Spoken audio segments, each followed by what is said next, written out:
Hello, art stars. So today we have comic books and 60s sort of fashion illustration.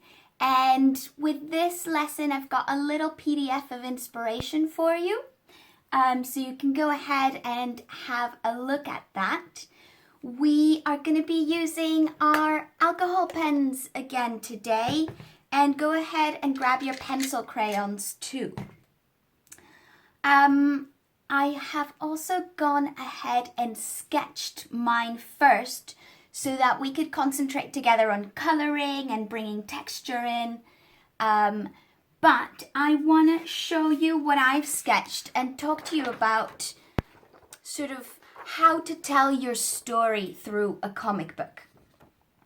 So what I've got is I've got my first square with a clock signaling 3 o'clock in the morning, a close-up to an open eye, and then I've got a further away shot of me being awake because I can't sleep at 3 o'clock in the morning, and then sort of jumping out of the frames, I've got these moons kind of telling the whole night passing by.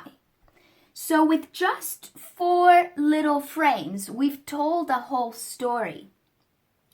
And I want you to think about a little short story that you could tell. You can see mine has no text. It's got the clock showing the time, but really there's no conversation going. And I'm still telling a story. So think about 2 close-ups and then a further away shot that you can use to tell your story, and then maybe an extra decoration around that supports your idea. And you can see in the PDF that I left for you, you can also have a lot of fun with the size of your squares. So what I've done is divided my 2 middle ones with this lightning bolt effect here. But you could choose to make this one very big and these squares very small. You could make this one very long. Japanese tend to use that a lot in comic books where they'll do something like a very vertical sliver and then a panorama, something horizontal with a landscape. So have fun because the proportions of your square can help you tell your story and tell a rhythm. If something's different shapes, it gives you different emotions and different angles that you can play with. You're only revealing a certain portion of that world. So have some fun with that. If you want to pause at this moment and sketch out your comic, you're welcome to do that. If you want to watch the whole way through and then do it, you know the drill. You can pause, rewind, do whatever you need. So let's jump in with coloring. And I'm going to go ahead and pull out a few colors and try and get my palette together to tell my story. So it's nighttime, so we want to use some dark colors. Let's get this going. Got a nice chocolate brown here. And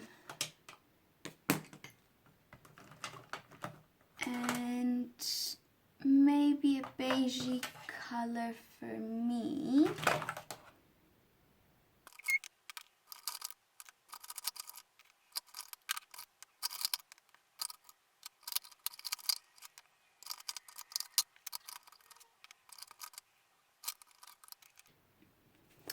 Okay, art stars, so I've pulled out a few, like a blue for my sky, a green for maybe my plant and my clock.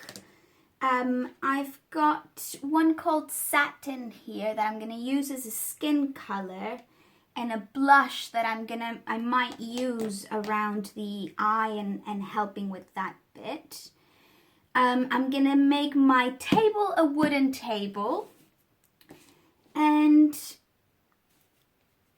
I might make the walls of the room this really fun yellow. So we are gonna begin with our first square with a clock. So I'm gonna need my brown for the table, my yellow for the wall, my green for the alarm clock, and we'll start with those three. So similarly to our second session that we had with lettering, I've got a few pages underneath to help me with the bleed, and you can take some time to test out your markers and see what colors you like. So I'm gonna start with the wall and smoothly across.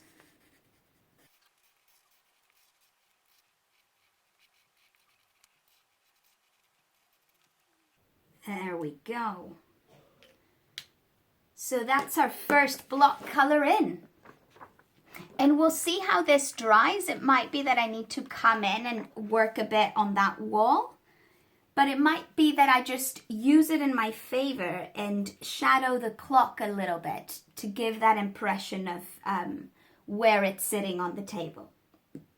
So next up, we're going to do another block color, which is the table here. Same thing.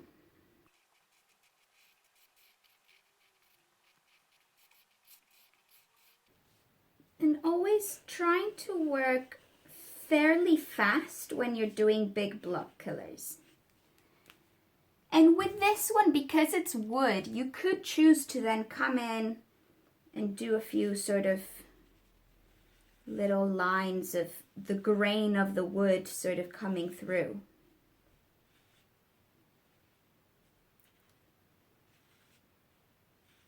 And some of it might show, some of it might not. Whoops.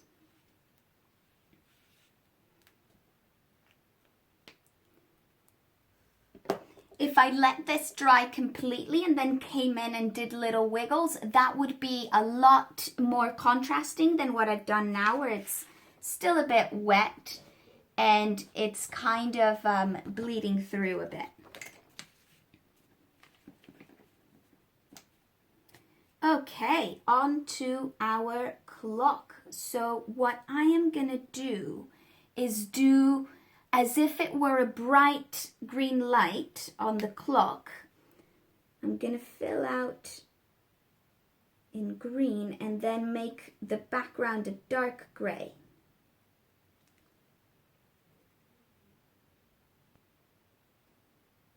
And then I'll show you with some of the crayons how we can make it look a bit like it's shiny light coming through.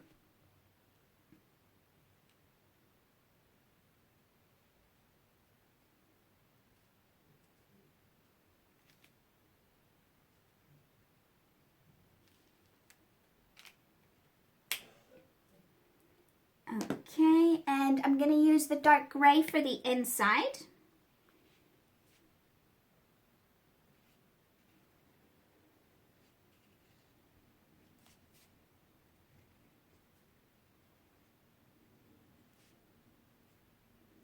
And I'm going to take it a little bit slower here just because there's a lot more detail that I could accidentally brush over.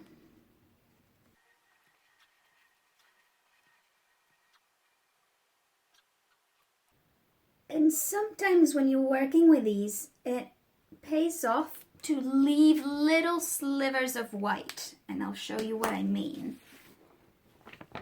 You can see just in those little corners, because the ink spreads, if I came right up to the green, it would kind of bleed into my green and take over.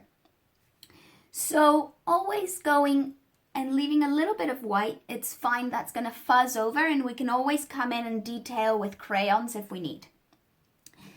And so now I'm going to take a bright green, something brighter than my lettering that I've done here. And what we're going to do is do a little bit of shading all around the edge, very faintly.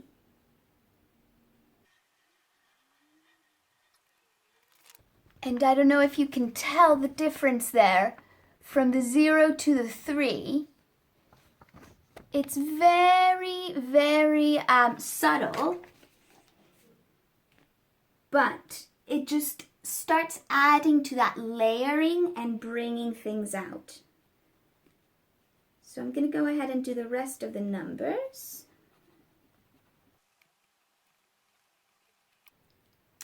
And now I'm going to grab the white. I've got a white here. And I'm going to go over just some bits of it.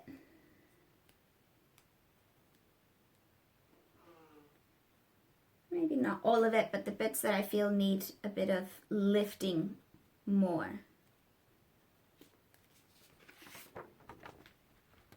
And again, it's all very, very subtle, but the numbers are suddenly starting to feel like you can see the 0 and the 3. Feel a little bit more shiny than the 0 and the 1 here.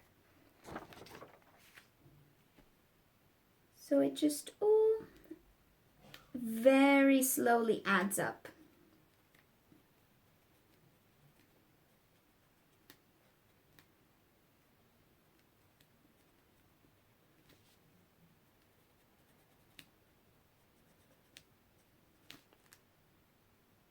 Okay, now we are going to take our gray again, and I'm going to try and make this a bit darker.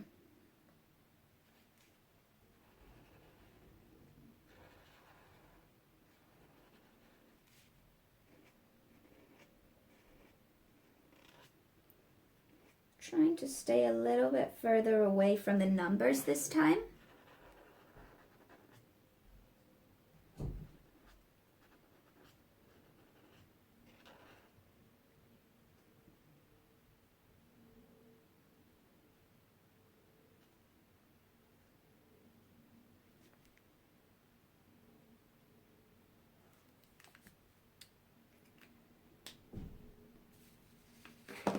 And by leaving that extra little bit of light gray around the numbers, again, that just helps that idea that it's shining through. So now I'm going to take a light gray crayon. You can also take your pencil for this bit if you want. And I'm going to do a bit of shading around my clock here. So I'm going to say here at the bottom,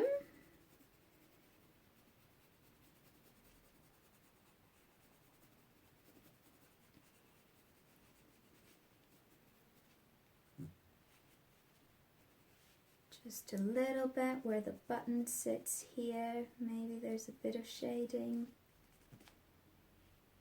And then perhaps on the inner corners here there would be some.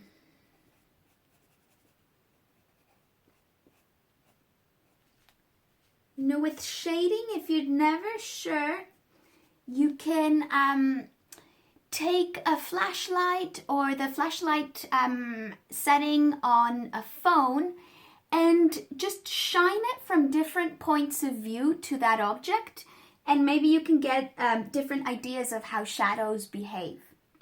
It's always great to reference something that exists.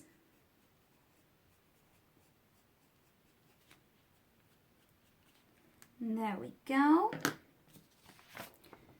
So all very subtle little bits of shading here, but they start adding to the dimension. So I'm going to come back into my wooden table here and do a few more squiggles.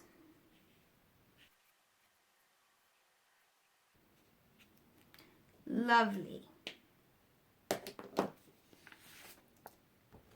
And it's just a bit of tone on tone to get a bit of that wooden texture. I'm going to move on to my eye now. So using the satin against block color, we just do this really fast. And because my eyebrow is going to be a darker color, I don't mind layering it and using this one underneath.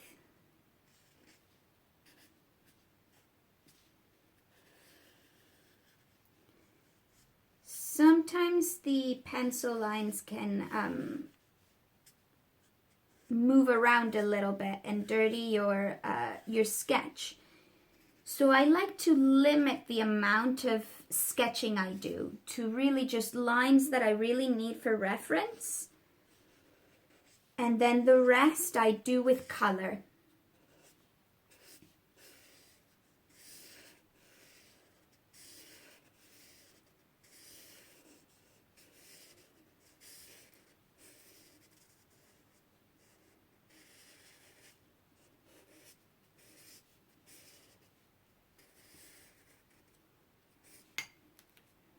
Lovely.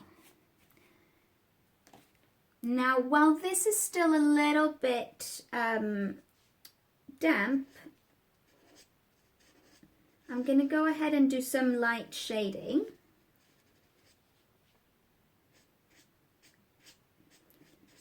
Where the eye crease would be.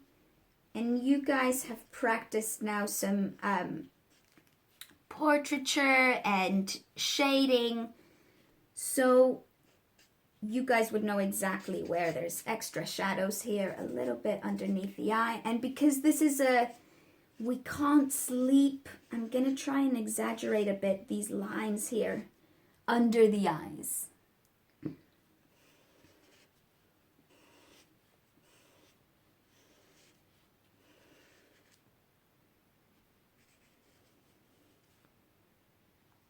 And then usually there's a bit of shadow here where the eyebrow is.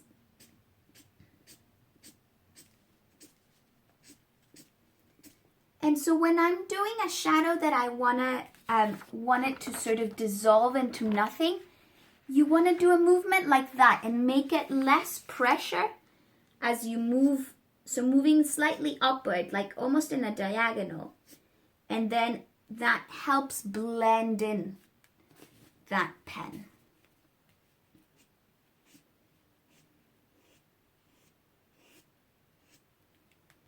Lovely. And just from that first block color, you can see we've already got a bit of texture and shading happening. So I'm going to come in and do the eyebrow. I'm going to get the same brown as I used for my table. And you've got two choices here. You can do it really like graphic and do another block color, or you can do it textured and do little lines. So I'm going to show you how I would do it if it was slightly more textured. You want to sort of angle your brush if you've got one of these sort of thick ones. If you've got a brush or a thinner one, it's much easier to, you just treat it same as you would a brush, doing little strokes. But with this one, you want to angle it forward a little bit so you get that nice tip. And again, little movements.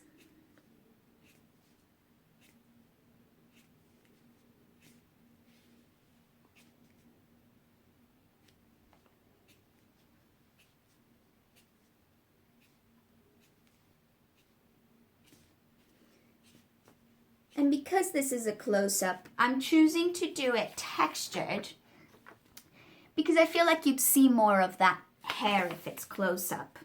Whereas if it were far away, I'd just do a block line. Lovely. I'm gonna come back with, I've got this pastel beige here, which I think is a bit darker. Just to get the crease of the eye here.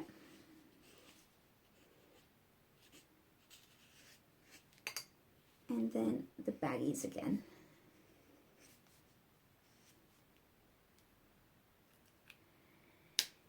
Now for the eye.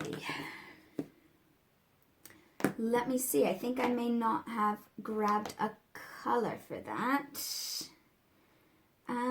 And I might try layering this one and my gray. Experiment a little bit. And I'm going to try and make it darker on the edges and then move in, same as we were doing our shading, towards the center. Because we've got lots of flecks and things in our eyes.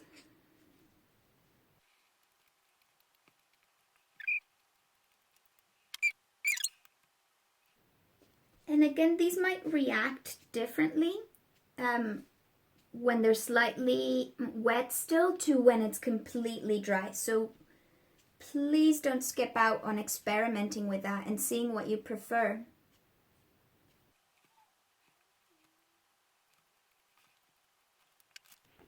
And you can see how the layering's kind of doing really nice things to the texture of that eye. And I don't usually like to use black because it can overtake.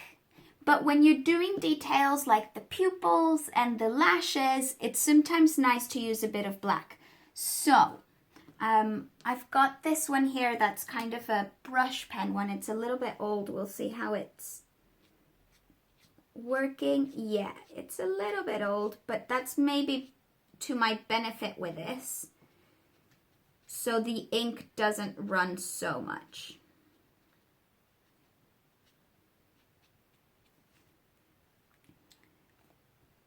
And then what I think I'm going to do is for the lashes, I'm going to take the black crayon. And if I get it close to this side.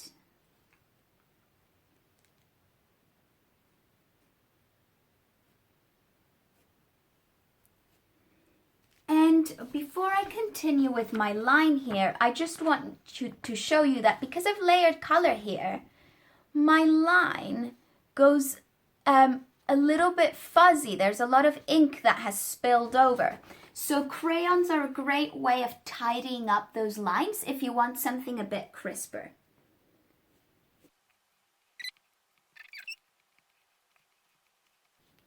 And when you're doing lashes, they tend to be a lot shorter when you're on this side, then they get a bit longer to the middle. And depending, some people's get really long here, some people's get shorter.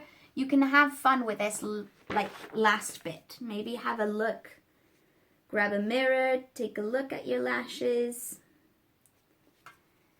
And I really like that about sketching close-ups, is you get really familiar with just one shape. I'm going to very gently do a little bit around the eye iris. And because we've got these colors underneath, it's just going to layer it a little bit if you do it very gently. And again, cleaning up my line.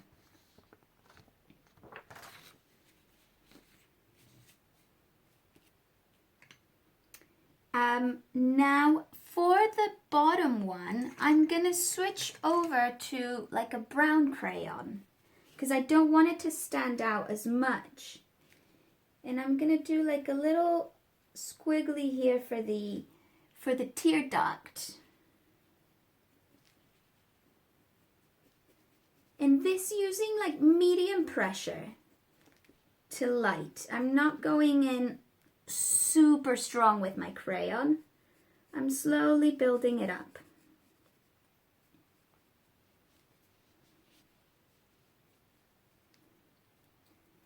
And I forgot the bottom lashes.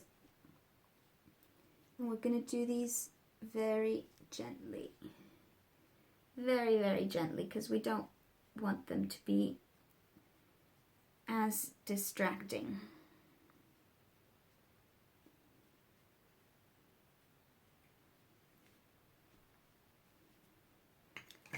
And there we go. That's my second close-up done. I could come in and exaggerate some more here if I wanted with with my skin color, but I quite like how that looks. And on to our big frame. So, same again, it's best to start with the big block colors and then you work into the detail. So I'm going to grab the yellow again for our wall.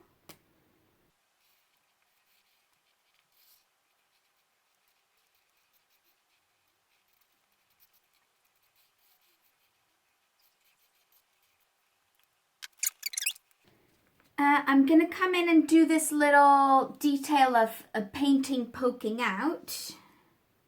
Let's do a wooden frame, and actually while I'm at it I'll do the table as well.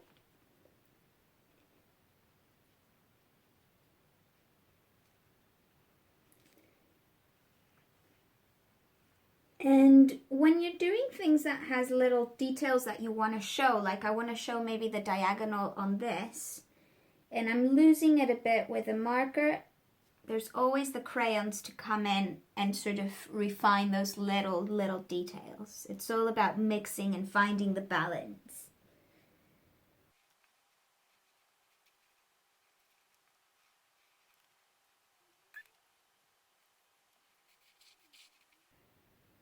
And because this is a dark color, I'm trying to avoid the hair bit, and I might just come in with more detail. Let me get you close up here. I kind of have gone in a little couple of bits, but avoided mainly the area where I've drawn hair.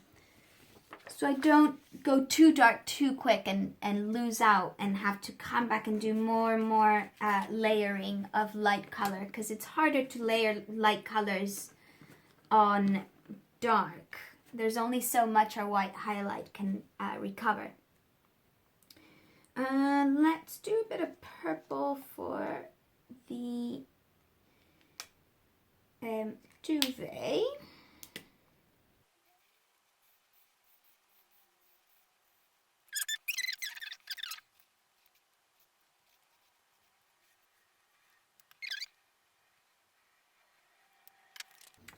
There we go. And with just 3 block colors, you can already see that's starting to look a lot more like it's got movement. And I love these markers for that. They've got such great impact so quickly. I'm spreading a bit of pink and purple here on myself.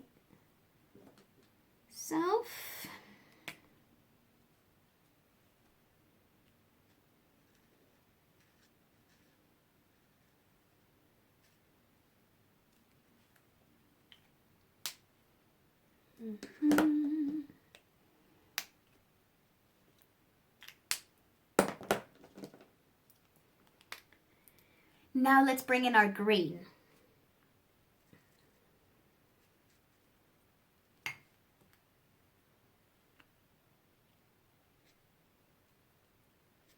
And very similar to how I did the hair, the eyebrow hair, little flicks for my plant here. There we go, our lovely little hanging plant. And I'm just going to use a bit of the grey to show the strings.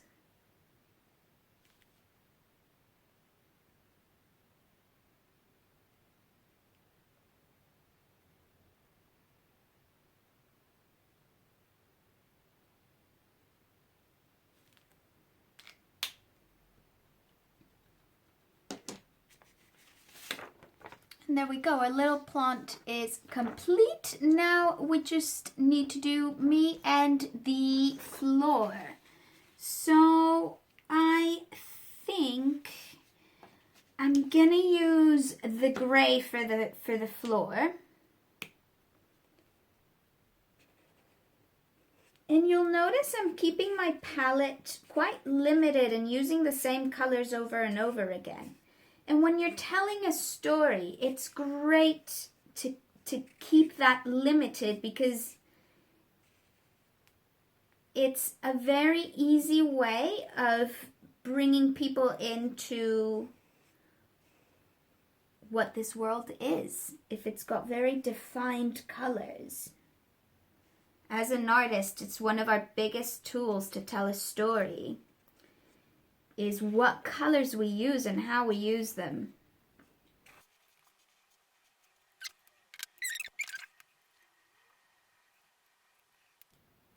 And I'm gonna, while these bits dry, I'm gonna go in with a crayon for the hair. And this brown one that we had here is quite handy. And again, little strokes, because I'm doing curly, I'm doing little spirals.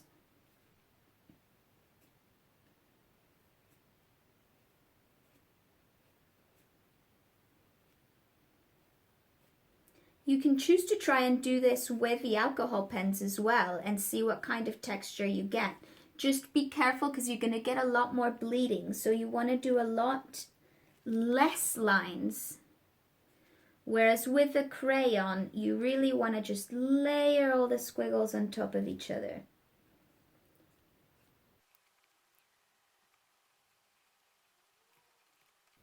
And actually looking at it now with the crayon, I think I am. I'm going to come in and use a little bit of the alcohol pen. I've actually got a lighter brown here. I'm going to try this one.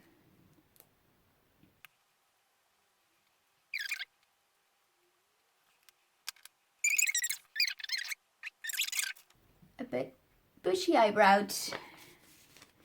Now I'm going to come with my black crayon to do the pupils of the eyes. And because when you start getting down to this size, it's all very small. I don't, but you should make sure you've got your crayons nice and sharp so that you can do really precise details. Back with my brown crayon. Where has it gone? Here. And I'm going to do the outline of the eyes.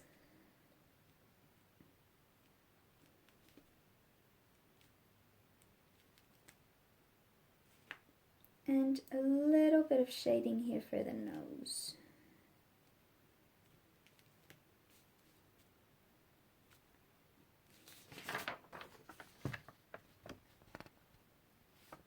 There we go. So now all that is left is our little skyline and then framing our comic book. So I'm going to take the grey again for the cityscape here.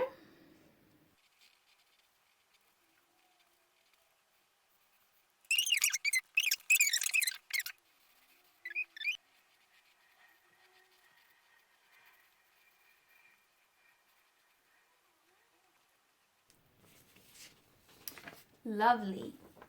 I actually really like how that's looking. So I'm just going to come in and make it darker here towards the bottom and then lighter as it starts getting up. And it's still fairly wet. It's not quite dry of the alcohol yet, so I can make sure that this is nice and gentle as a transition of shadows.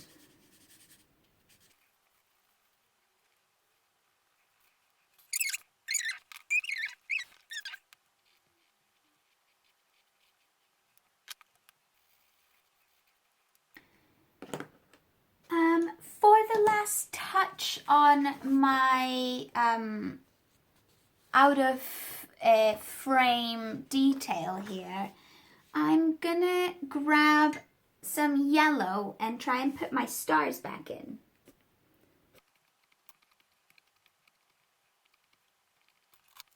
Okay, and so now that that is done, we can take either the black crayon or a fine liner if you've got it, or your black alcohol pen and do the outline. So we start here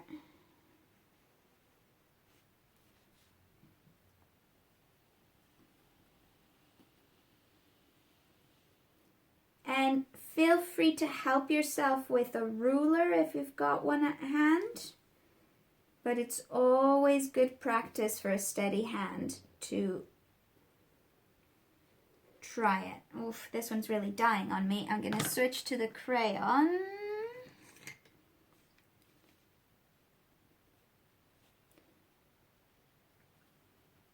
And for this, if you're using a crayon, you want to use really good pressure so it's a crisp line.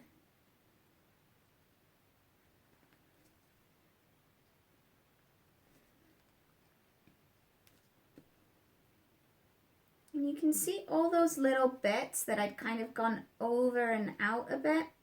You can hide them in a bit.